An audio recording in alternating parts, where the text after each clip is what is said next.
Frère, Toto, est-ce que tu sais, c'est quel album qui a le plus vendu de toute l'histoire de la musique guinéenne, toute musique confondue? Bon, je dirais plutôt Bembe Adiaz, avant que je me trompe, non? Tu sais c'est quel album? C'est quel album, Gianni?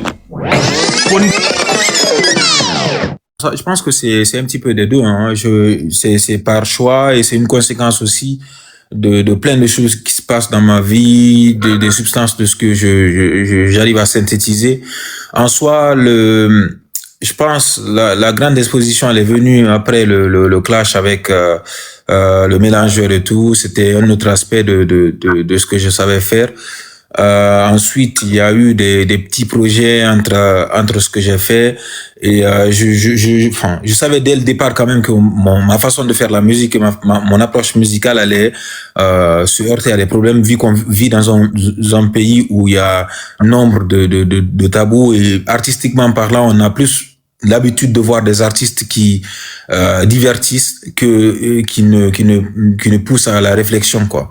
Je ne vais pas m'arroger cette cape de dire que c'est moi la première personne qui vient faire réfléchir les Guinéens. Non. Ce serait trop prétentieux de le dire, mais en quelque sorte, je pense que je suis aussi de cette génération qui voit tout autour de lui tout ce qui se passe, que ce soit politiquement, que ce soit socialement, et qui ont envie de faire changer les choses aussi à travers sa musique. Donc, de temps en temps, tout comme je peux faire de l'ego trip, je m'autorise aussi à entrer vraiment dans ce délire où je viens là pour poser un fait de société, un sujet sur la table et tout. Et surtout, là, quand je pense qu'on va y revenir, quand je prends le contexte dans le contexte dans lequel est sorti les deux derniers morceaux qui ont fait polémique et tout, l'occasion était vraiment belle de mettre en exergue quelques soucis, enfin quelques problèmes de la société, de faire en sorte de faire réfléchir les gens. Et je pense que j'ai réussi à le faire compte tenu du débat que cela a suscité quoi.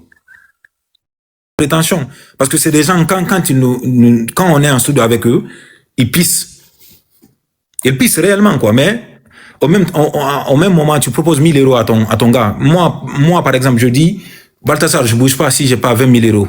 C'est tout à fait légitime. Dans les 20 000 euros, je vais rémunérer l'équipe. Je vais former mon manager. Je vais m'habiller avec ça. Je vais pouvoir porter des trucs qui vont faire en sorte que je n'allais pas faire comme ce que je fais actuellement, quoi. Aller, par exemple, travailler pour 1500 voire 2000 euros, essayer de prendre les 2000 euros encore full.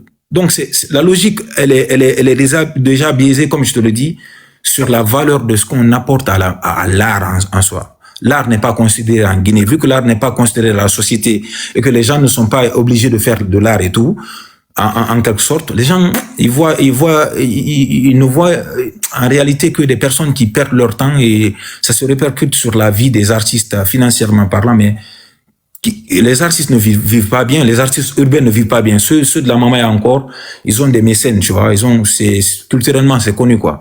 Un artiste Mamaya qui fait un concert et tout, 1000 tickets sont achetés par un mécène. Chose qui n'est pas possible dans l'urbain, quoi, parce qu'on fait déjà de la musique qui ne plaît pas aux gens, et c'est plus compliqué, quoi. Donc pour un artiste urbain, y compris pour Balthazar, il faut que je fasse des études à côté, il faut que je pense à l'avenir, il faut que je fasse quelques trucs d'intérim et tout, que j'aille soulever des trucs pour venir financer ma musique et tout. Et voilà. Voilà. Martin Peter, machin, des trucs comme en même temps, maintenant, quand tu parles, ils te disent non, parce que non, Imra est plus fort, tu vois pas que mais genre, bullshit, genre, ce sont des artistes moyens, en fait, par rapport à nous. Mais c'est juste qu'ils ont, eux, comparativement à nous, ils ont ne serait-ce que le minimum. Par exemple, ils ont la possibilité de faire streamer leur musique, quoi. Ils ont des Spotify chez eux, même si c'est pas payant, mais l'Internet est moins cher. Ça aussi, ce sont des politiques structurelles à mettre en place par l'État pour faciliter aux artistes d'avoir 1 million de vues au truc. Si l'Internet est déjà, coûte très, très cher et tout, ce sont des sujets, quand tu en parles, les artistes eux-mêmes ne sont pas conscients du fait, ils te poussent pas dedans, quoi. Ou soit tu te dis, quoi. Quoi. Donc, tout ça pose problème et ils font en sorte que tu as des artistes qui n'arrivent pas à vivre de leur art en Guinée, quoi, tu vois. structurel qui manque à la Guinée, quoi. En général, ce que je vois très souvent, hein, je ne veux pas non plus cracher dans la soupe ou cracher sur qui que ce soit.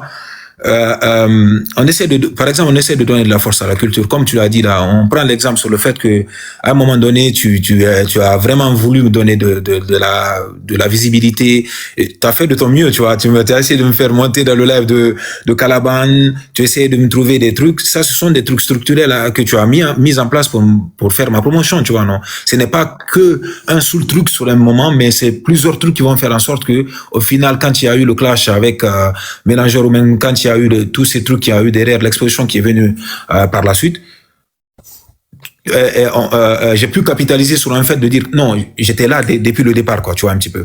Et en termes de showbiz aussi, si je reviens et pour être plus concis et précis et tout, comment est-ce que tu veux développer la culture ou même le showbiz en Guinée si on diabolise déjà l'art, au fait? Comment c'est possible? Comment c'est possible? Genre, même faire de la musique, quoi. Demain, quelqu'un dit à son père, je veux faire de la musique et tout. Tu vas pas avoir de soutien parce que structurellement, il y a rien qui est mis en place, quoi. Il y a pas d'école de musique en Guinée. Il y a pas de programme de musique inséré dans les cours obligatoires à chaque école, quoi, qui peuvent permettre aux jeunes qui découvrent la culture de pouvoir s'imprégner de quelque chose. Moi, je me rappelais à l'école, à l'époque encore, on faisait des cours de chant. On avait des compositions en chant et en lecture. C'est des trucs qui ont disparu en Guinée, en fait. Ça n'existe pas. Et pendant ce temps, hein, je vois des gens du ministère de la Culture ou de certains organismes et tout venir donner 25 000 euros à un artiste parce qu'il doit aller faire un concert à Arena ou bien à machin, des trucs comme ça. Je ne m'attaque à personne, hein. C'est juste dire que avec ces 25 000 euros, ça peut te donner un local de formation pour former des gens en audiovisuel, par exemple. 25 000 euros, ça peut te permettre de former 3, 4, 5 personnes en management, quoi, et financer des trucs structurels qui permettent à l'État de pouvoir avoir tout un écosystème qui font tourner des artistes. Regarde, par exemple, parlant aussi de plan structurel, on n'a pas de médias spécialisés qui peuvent parler de Mamaya. On n'a que des trucs généralistes, et ce sont des trucs qui partent aussi d'initiatives de leur propre gré, quoi. Je prends Fresh DD. Son plateau qu'il a créé, il le finance à fonds propres. Ce que tu fais ici, Totoculture, tu le fais à fond propre. Ce que Calaban fait de ce côté, il le fait à fond propre, quoi. Comme Maps et tous les autres. Comment tu veux que la culture puisse évoluer quand on ne fait pas des plans de restructuration vraiment à la racine, quoi. Genre, là, on ne peut plus sauver Balthazar. C'est impossible. Balthazar, il est déjà là. C'est foutu pour foutu.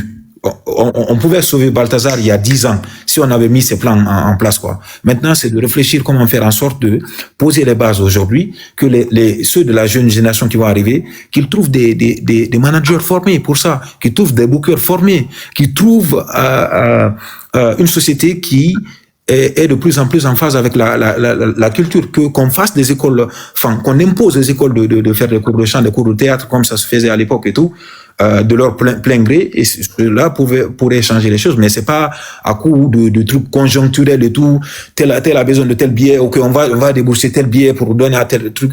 Donc, la Guinée n'a jamais eu un ministère de la culture, et elle n'a pas jusqu'à présent, tu vois, non? On a des gens de façade et tout qui font leur truc, libre à eux et tout.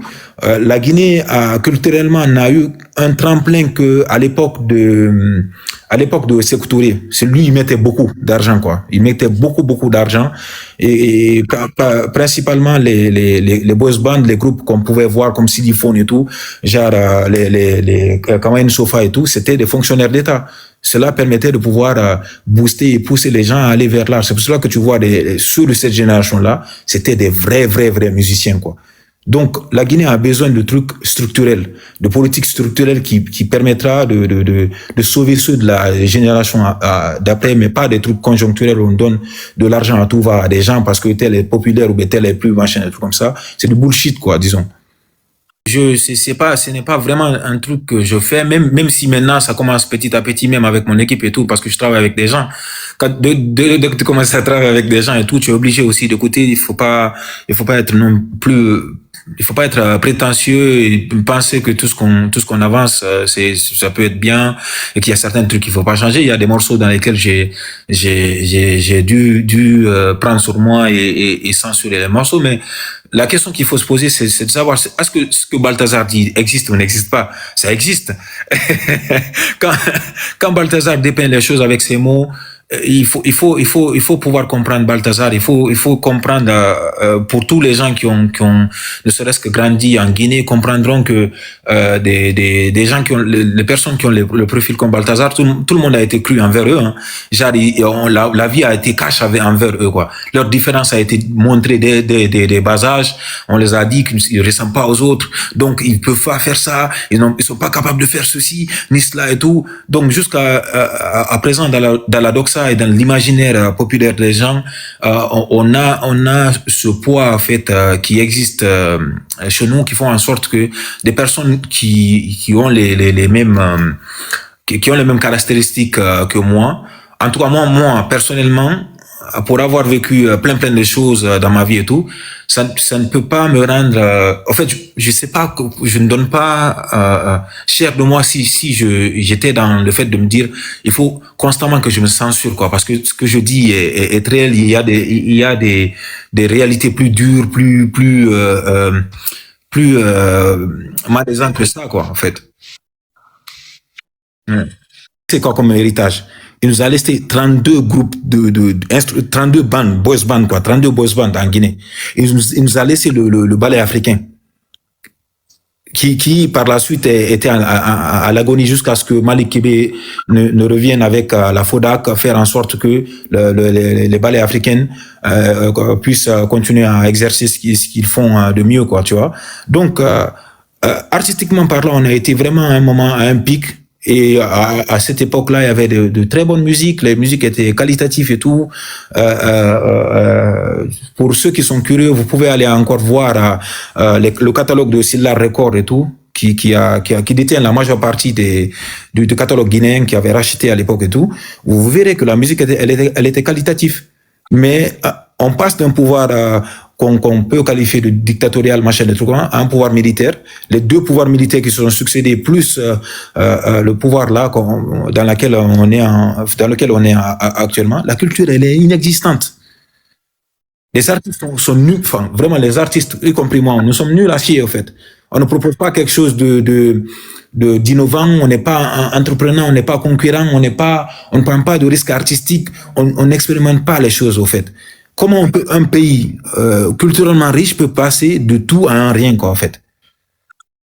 Sur le morceau qu'il a fait pour Amisako, tu vois, non, c'était une claque musicale parce que je trouvais la construction elle était nouvelle, c'était innovant et tout. Depuis 2015, moi je n'ai été choqué par la mamaya que à l'arrivée de Amaza. Et même ce que Amaza fait, c'est pas de la mamaya en quelque sorte, tu vois. Mais c'est imagé, c'est bien écrit, il y a des figures de style, il y a des allitérations, des assonances, tu vois. Ça me plaît, ça me permet de pouvoir mieux réfléchir la musique, quoi. Et je ne peux plus écouter, quand j'écoute la musique, j'écoute la musique en la décortiquant, tu vois. Moi, je suis comme ça, quoi, parce que je sais pas, peut-être c'est le fait que je compose la musique et tout. Et donc, ça fait que, en général, les Guinéens, ils ne prennent plus le temps d'écouter. Quand tu fais là une musique là, que tu parles un langage que eux ils ne comprennent pas là, et tu dis Guinéen Kobila, c'est un artiste qui sait pas chanter. Et ça fait en sorte de tirer la qualité musicale vers le bas, quoi. Donc, tout ce que je demanderais aux Guinéens, donnez la chance aux artistes de pouvoir vous montrer ce qu'ils sont réellement, quoi. Ne les fermez pas dans un cocon. Ne dites pas que tel est rappeur, il doit faire que du rap et tout. Il doit avoir certes une certaine cohérence et tout, mais laissez les gens chanter même sur, je sais pas, la voix de Toto, tu vois. Laissez les gens expérimenter, tu vois. Parce que les Américains, par exemple, quand ils sont en studio, ils n'ont pas de référence. Ils partent de zéro, en fait.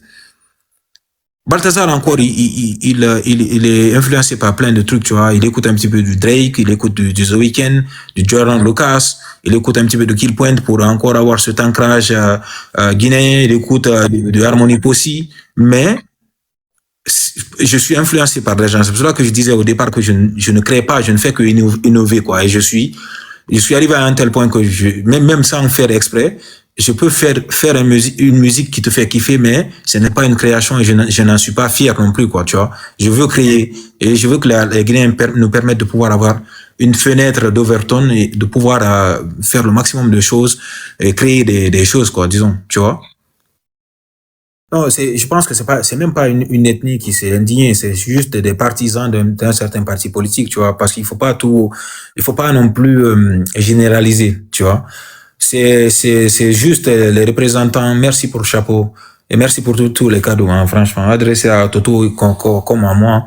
Donc pour revenir, je pense c'est plus quelques personnes qui sont dans l'amalgame en général. Sinon moi mes propos ont été clairs. Aujourd'hui, la Guinée est une famille en quelque sorte. Chacun d'entre nous, nous sommes issus d'un métissage, tu vois. Si tu dis que tu es Soussou, tu as menti. Quelque part dans ta famille, tu trouveras un oncle Peul. Si tu dis que tu es Peul, tu as menti. Tu vas trouver une tante qui est Malinké. Tu vois ce que je veux te dire? Je connais pas la mentalité de Conakry. Je pense que Conakry s'est gâté dans les années 2010 avec il y a deux politiciens qui ont pourri un petit peu le débat en guinéen, quoi. Et, en général, quand tu donnes un avis, on se réfère à ton patronyme. Et c'est pour cela que dans la promotion de Sougueta, j'ai toujours prôné mon nom à l'état civil, mon prénom à l'état civil, Ibrahima Soudi Balthazar, et mon nom de famille c'est guinéen, quoi. Tu vois. Et je m'en fous d'être Soussou Malinké, c'est pas le souci c'est le cadet de mes soucis. Les Guinéens, ils veulent que je me prononce envers une ethnie, tu vois. Vu que je chante en Soussou, il faut que je sois Soussou, vu que tu vois. Et pourtant, moi, j'ai grandi dans une région, la même région que Eke, la même région que Teur et tout. On ne connaît pas l'ethnie, nous. Moi, j'ai grandi avec des amis, mon meilleur ami, il s'appelle Siba Robert, Sam, qui est un chrétien, un catholique. Moi, j'allais au CVAV, le truc des scouts chez les catholiques, quoi. Je suis allé en pèlerinage avec mon ami Sam à Bofa. Nous, on s'en fout. Moi, ma daronne, elle part à l'église pour assister à des veillées funéraires. Parce que nous, on n'a pas grandi avec ce logiciel, la légende de Kamsar et de Sangaredi. On a vraiment une mentalité qui est ouverte. Et quand je me heurte à des gens qui te disent oui, il faut, vu que tu es tel, il faut parler. Genre, je m'en fous de vous, genre. Je veux pas entendre parler de vous. Tu vois, je veux pas entendre parler de ces stéréotypes-là, tu vois. Et si vous avez merdé, je dirais que vous avez merdé. Même à mon père, je dirais à mon père, hey yo, il n'en a pas fait naki, bullshit narako, enfant. Et ça, c'est pas une histoire d'ethnie. Je pense que c'est pas une ethnie qui s'est prononcée, c'est plus, c'est des gens qui aiment faire l'amalgame. De deux côtés, hein, tu as vu, hein, tu évoquais quelqu'un qui menaçait de tous les noms et tout. Il représente un parti politique. Tu parles de l'autre côté, ceux qui disent encore à Sophie Dama, mais sauf, ainsi de suite, c'est des gens qui viennent d'un bord politique, mais ça représente pas une ethnie. Il faut bien le cadrer, quoi. Ou ainsi de suite, quoi. Ceux qui disent Kayakli, c'est genre, ainsi de suite. Excusez-moi du terme, hein. Mais je pose juste le débat, quoi. Donc non. Je m'en fous de leur opinion, quoi. Tu vois. J'en ai rien à cirer. La musique me lie au divin, quoi, et aux humains. C'est ça qui me permet de pouvoir me connecter avec moi-même, mon moi intérieur et tout. De la même façon qu'un musulman irait prier dans une mosquée et tout, moi, à travers ma musique, je fais ma spiritualité, quoi. Et ça me suffit humblement, tu vois, à me connecter avec le divin. Et pour ta question, j'ai grandi dans un environnement où je suis issu d'une famille musulmane, donc forcément on hérite aussi de cela. J'ai été à l'école coranique pendant longtemps, tu vois, toute la première partie de ma socialisation primaire, j'ai été à l'école coranique. Je sais lire, je sais écrire. La traduction encore, je continue à me documenter. Même à l'époque, quand j'étais à l'école coranique encore, je m'empêchais pas de lire la Bible, hein, pour mieux le comprendre, parce que je suis quelqu'un qui a été toujours curieux de savoir ce qui l'entoure, de démystifier tout ce qui est là autour de lui. Et c'est peut-être ça qui fait en sorte que peut-être pour certains, je peux paraître de quelqu'un de perché, quoi. Tu vois, on dit très souvent c'est perché et tout.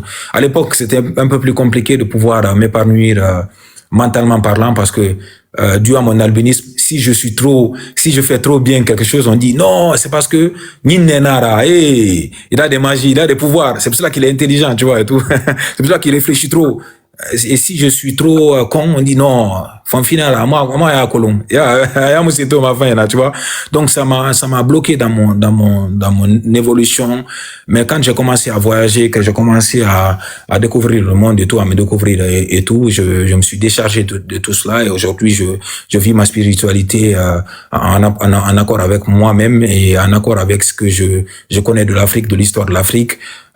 Vu que je suis afrocentré et tout, pour moi, c'est incompatible d'être au même titre que Ben Bentouraya, hein, que je lis, hein, qui le savant notre prophète des temps modernes, qui fait qui a permis de retrouver la codification du Kore Sebeli en Soussou, qui est un livre, un ouvrage que j'ai. Mais je l'ai pas là, sinon je l'ai pu le montrer, tu vois. Donc, ce qui m'a appris à me centrer sur moi-même, à découvrir ce que je représente. Et ce cheminement-là, il est personnel. Donc, moi, je ne serai jamais un prosélyte. Je ne vais jamais pousser un chrétien à sortir de sa religion. La preuve en est que autour de moi, j'ai des chrétiens. Tu vois, mes amis sont chrétiens. Ma mère est encore musulmane et tout. Je vais jamais pousser quelqu'un. On parle du Ramadan, machin, des trucs comme ça. Mais pour moi, ce n'est plus d'actualité. Et par rapport à cela, je le fais ressentir dans ma musique. J'ai sorti des trucs comme Terre la chute où je parle de la condition des Noirs, où je pose des questions existentielles, où je dis comment ça se fait que un Dieu, comment ça se fait que Balthazar qui est polyglotte, qui parle à peu près ne serait-ce que 3 bonnes langues africaines et tout, et qui parle deux langues africaines, qui parle le français, qui parle l'espagnol, qui parle l'anglais. Comment est-ce qu'un Dieu peut faire une religion dans laquelle on peut pas prier en soussou? On te dit non, on doit rabadi, mais on doit prier en truc, quoi, tu vois, non? Et ça, pour un esprit vif comme moi, ça n'a pas de sens, quoi. Donc, en ce sens, je ne pousserai pas quelqu'un comme comme le font les autres religions, tu vois. Je ne serai pas prosélyte dans mon approche des choses, mais je reste fortement africain, ancré africain et tout. J'ai hérité de l'islam de la part de mes parents. Je porte un prénom je m'appelle Ibrahim. Je veux pas l'effacer parce que ça serait insulter mes parents, insulter tout ce que ils ont construit. Mais par contre, moi, en tant que Balthazar, je veux un autre avenir pour mes enfants, je veux un autre avenir pour mon entourage, et je ferai en sorte qu'il soit aussi ancré dans l'animisme, ancré dans tout ce qui est africain, quoi, disons, tout ce qu'on diabolise. Tu n'as pas peur de t'attaquer à des institutions comme une personne que tu dénommes Didi Forêt et celui que disons Foulé Dime Amengue. C'est ma première question. La deuxième question, est-ce que tu penses que la musique réfléchie a encore une raison d'être? Totalement. Ok. Moi, c'est mes 2 questions. Ok. Les questions là, franchement, encore, elles sont pertinentes et tout. Premièrement, j'aime à me dire, et je pense que c'est un philosophe qui me l'a mis dans la bouche, que je ne fais que commenter l'actualité en tant que rappeur, en fait. Je n'ai jamais dit quelque chose que je n'ai pas vu ou que j'ai pas entendu et tout. Ça, c'est un fait. Bon, là, tu es en train de m'attaquer dans nos inbox. Ça, c'est pas bon. J'ai entendu de la bouche. En tout cas, j'ai entendu de la bouche, en tout cas. Pour avoir, parce que j'ai pas chômé mes écoles, quoi. J'ai fait vraiment mes écoles. J'ai fait les bancs. Quand je dis les bancs, je parle pas de l'école. Vraiment, je parle de la musique en général. Et je sais que ce que je fais, je n'ai pas inventé cet exercice-là. Je n'ai pas inventé. Quand je dis, par exemple, Gianni X, et que Gianni Pokadoga, c'est des gens, c'est des trucs que je pense que la majeure partie des Guinéens ne savent pas. Genre, et Gianni. Si mon grand frère l'a fait, on n'a pas parlé en mal. J'ai le plein droit de pouvoir avoir aussi ce positionnement et que quand je ne vois pas ces gens-là comme des institutions parce que je respecte, ils occupent une fonction. Mais pour moi, dans ma tête, et le fait que j'ai voyagé dans le monde et tout, des gens giflent Macron ici et puis ça passe. C'est absolument rien. Moi, je ne m'attaque pas aux gens. Je viens poser un débat. Je viens pour poser un stéréotype que chacun a dans sa bouche, par exemple. Qui n'a pas entendu une fois ici, c'est des trucs que j'aime pas entendre. Foulé Enfantenara. Qui n'a pas entendu ça? Qui n'a pas entendu une fois, celui dans les Foulé Enfantenara. José Fuentenara. Qui n'a pas entendu ça? Qui n'a pas entendu Maniqueité, Maniquela et Kana, et Mengara Fama? Qui n'a pas entendu Forestier, moi, Mamé, Kouignaru, quoi? Qui n'a pas entendu ça? Donc, je ne fais que commenter l'actualité et tout. Et certes, je sais que, par exemple, la sagesse, aujourd'hui, vous avez porté ce mouvement, après il y a eu une césure, il y a eu ces générations-là qui sont venues porter avec le grand frère Albert Kekson et vous-même, vous avez porté ce mouvement-là. Aujourd'hui, vous êtes des légendes vivantes de ce mouvement-là, quoi. En quelque sorte, on aimerait faire en sorte de pouvoir avoir des catalogues style Rêve d'Afrique et tout, et avoir des petits projets comme 7 jours à Bagdad afin de parler des choses. Donc, je m'attaque pas à des institutions. Moi, je pose un débat. Et si ce débat-là, ou même la façon de parler là, faire ressentir à des gens que je m'attaque à des institutions, c'est que la Guinée, on n'est pas encore arrivé. On défend moi, je ne suis pas pour la démocratie. Je ne suis pas pour la démocratie dans le sens où je pense que c'est un système qui n'est pas adapté pour nous, quoi. On doit fonctionner différemment, quoi. Mais par contre, dans l'autre sens, je dirais que pour les défenseurs de la démocratie, comment on peut défendre la démocratie si on ne permet pas à Balthazar de remettre en question, de poser un débat qui est autant polémique comme ça? Comment on peut défendre la démocratie et tout, et ne pas parler de sujets opinions comme quand je parle du cas de Fonike Mengue, peu importe ce qu'il peut avoir, ou de Biloba, ou peu machin. Pourquoi? Comment on peut se réclamer de la démocratie et que jusqu'à présent, il y a des enfants aussi qui sont en exil, quoi. Tu vois, ça n'a aucun sens. Donc, pour cela, je préfère mourir pour mes idées. Une fois de plus, je m'en fous du peuple, parce que si le peuple est arrivé, si il y a tout ce qui se passe aujourd'hui, l'injustice, c'est parce que le peuple même est injuste entre eux, quoi. Envers lui-même. Envers lui-même, en quelque sorte, quoi. Mais par conviction, il y a rien qui me ferait, moi. Genre, par conviction, il y a rien qui me ferait, quoi. Mais par contre, il y a des trucs. Man. Voilà. Man. Voilà. Toto, tu vois pourquoi je kiffe le nigga, non? Frère, Toto, est-ce que tu sais, c'est quel album qui a le plus vendu de toute l'histoire de la musique guinéenne, toute musique confondue? Bon, je dirais plutôt Bembe Adiaz, à moins que je me trompe, non? Tu sais c'est quel album? C'est quel album, Gianni? Kondebili, Mifagia. Waouh.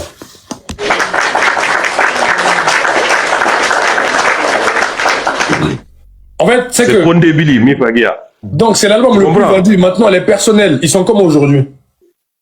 Non, mais c'est là, finissons là-bas, c'est ce que je suis en train de te dire. La personne là qui a chanté là, c'est-à-dire tu rentrais dans une famille, ou dans la famille, tous les membres de la famille, chacun a sa cassette. Ouais. Tu comprends? Ouais. C'est-à-dire moi par exemple, moi dans ma maison, j'avais ma cassette de Mifagi à Kondebili. Mon grand frère avait sa cassette. Tu comprends? Ma cousine avait sa cassette. C'est-à-dire dans la même maison, quoi, en fait. Chacun a sa cassette du même album. Est-ce que tu comprends? Mon frère, Magica, Handeka Diweti, Oja, Handeka Diweti, Oja. Mon frère, il est dans la dépression en Guinée là-bas, pour ne pas dire qu'il est dans la folie, tu vois. Il y a son enfant qui est en train de faire de la musique et toute la Guinée est en train de regarder encore l'enfant là. Les gens ils comprennent pas. Voilà. Et les gens ne comprennent pas que peut-être l'enfant là, peut-être parfois quand il fait un concert, quand il gagne 1000 €, mais peut-être qu'il utilise les 500 € là pour s'occuper de son père, qui est pilier de la musique guinéenne. Mais on le regarde, quoi. On le regarde. Donc mon fonfi là, si on n'en prend pas soin, mon frère, il va finir dans le sacrifice pour Kadoga. Je vais l'attraper, je vais l'égorger comme on a dit quand on égorge les fonfis. Ah, mon frère, on a dit tête de fonfi, c'est diamant, frère. Et surtout les cheveux là. Ah, mon frère, tu vas finir dans le trou dans Massi là-bas. Donc, ça, c'était ma manière à moi de contribuer encore pour dire que il faut soutenir. Il faut soutenir. Je vous laisse. Big up, les gars. Merci beaucoup à toi, Gianni. Merci beaucoup à toi. Ça, c'était une belle surprise, hein. Voilà. Quand j'ai vu son message, j'ai dit, attends, il va monter après. Merci beaucoup à toi, Gianni. Bon, l'équipe, les gens qui sont là, on est plus de 1700 personnes. Je voulais juste faire la petite pause publicité. Sachez qu'aujourd'hui, dans le milieu culturel guinéen, tous les artistes guinéens ou même africains qui vont commencer à passer ici, ils ont déjà commencé. Sur TikTok, ça se passe sur Toto Culture. Donc, ça veut dire ceux qui sont pas encore abonnés sur Toto Culture, c'est maintenant qu'il faut s'abonner à Toto Culture. C'est là que je prends tous les artistes, peu importe tes partis politiques, peu importe le leader que tu soutiens. Moi, ici, Toto Culture, je prends tout le monde. Quand on est dans un débat politique, là-bas, ça peut être très différent. Et même là-bas, on peut combattre les idées, mais jamais le physique. Je sais qu'il y a beaucoup de gens dans le live là, on n'est pas du même parti. On n'est pas du tout du même parti, mais musicalement parlant, culturellement parlant, je prends tout le monde. On défend les mêmes choses avant tout. On défend les mêmes choses. Gianni Alpha s'est fait la deuxième fois, il monte ici, et je pense qu'il va encore passer musicalement. En fait, il est dans un truc en fait que moi je vais soutenir, je vais booster. Balthazar, il est dans un truc que je vais soutenir, que je vais booster. J'ai pas d'argent, hein, mais le peu d'influence que j'ai avec la crédibilité que j'ai, ça je le mettrai au service de la culture guinéenne et africaine. Voilà. Franchement, je pense que c'est le live de l'année. L'année n'a pas commencé. Je te dis que tu vas te souvenir du live là dans 10 ans. D'autant plus que quand on va accomplir tout ce qu'on fait là, tout ce que je t'ai dit là, prophétie là au départ là,